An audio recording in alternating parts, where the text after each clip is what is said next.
All right, so here is a look at the Sunrise alarm clock. It looks like this. When you take it out of the box, it's wrapped very, very nicely. The box is packaged quite well, so it seems like it's pretty safe in there. This one is, I don't want to say it's a knockoff, but it's like the Amazon version of a more expensive one that looks very, very similar. That will cost you like $100 or something like that, or a little more. And this one was substantially cheaper, so that's why I went ahead and wanted to get this one, at least when it comes down to price. Okay, so really quick, let me pull this off the back. They don't give you a piece that attaches to the USB here. So keep that in mind. You'll need to have a cube or some sort of adapter here.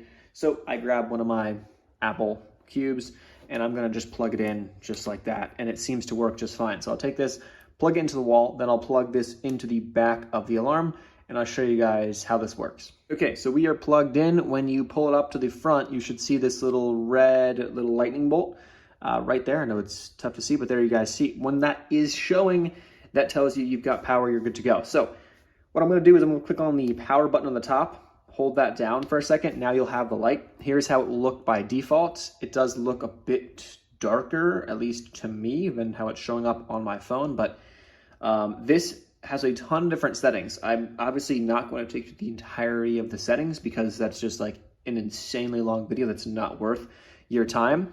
What you need to know is that here is the manual or the Hello Start Guide. I will tell you this is one of the easier guides that you're going to use. It walks you through literally step by step, very, very straightforward on how to use it, how to set it up, how to get your alarm set, and how to use all the different features. I haven't used all the features just yet. I've used the sunset, I guess, feature, or the go to sleep nighttime feature.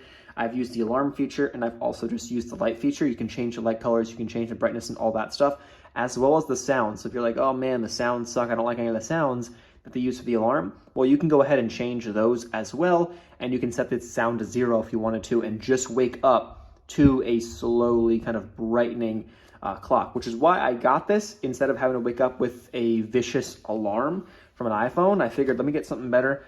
I'll try it without any sound on the weekends and whatnot. During the weeks, I'll probably have one of the sounds, or I'll use the sounds.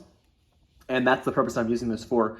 So it does get quite bright depending on how dark your room is. If your room isn't that dark, then you might want to set this to have some sound to also wake you up. But the sunrise will slowly start to come on, and you can set that to like 30 minutes or so, or 10 minutes or 20 minutes, whatever the number is, before the actual alarm was to go off. And so that's how you go about doing that. So when setting it up, all you're gonna really need to do is, for example, there's all these little settings or these symbols. Like this has a 1 for the alarm. You'll hold down this, and then just like that, now you can go ahead and set all the settings on that first alarm, set the time, set the date, set when you wanna have it, Monday through Friday, Saturday, Sunday, or all 7 days. And then I usually will have, or what I have set up, or I'm gonna have set up is a 1 for weekday, and then 2 being a weekend alarm. So usually the weekend alarm is a little bit later, and the weekday alarm is a bit earlier. And of course, what you'll wanna make sure you do is in the bottom left, see the bottom left of this? And you can adjust, I think I have it set to very, very low brightness. You can adjust that as well. In the bottom left, see how it says 1? That tells me I'm on alarm 1. So if I have set my alarm 1 to be at 7 a.m., and I have the settings of 30 minutes sunrise before the alarm goes off, then you can kind of get that gradual wake up before that alarm hits. Or if it's not on, you're not going to get the alarm. So make sure it's set to either a 1 or a 2, depending upon if you have it set to alarm 1 or alarm 2. But that's in a nutshell how this works. I've loved it after just getting it and testing it out last night. It works great. A great nighttime kind of bedside light as well for reading and stuff.